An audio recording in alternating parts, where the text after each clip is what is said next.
Dear students, do you have the self-belief and confidence to make a difference?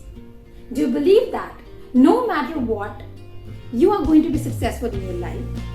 Whatever the challenges come up, you're going to win them. Today I'm going to share top 4 tips to improve your self-confidence. And the number 1 is dress up.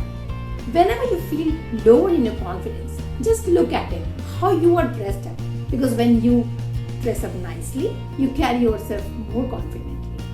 Number 2 is to step up your pace.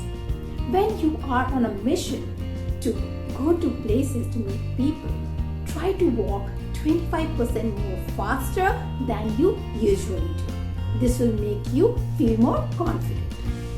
Number 3 is to watch your posture.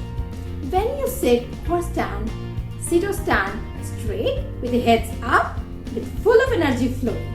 This will make you your best and you will be feeling more confident.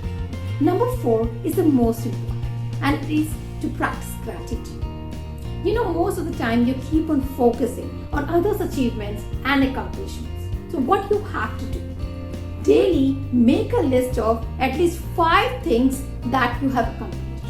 It could be the achievements in your education, it could be the personal relationships achievement, it could be accomplishments in your friends.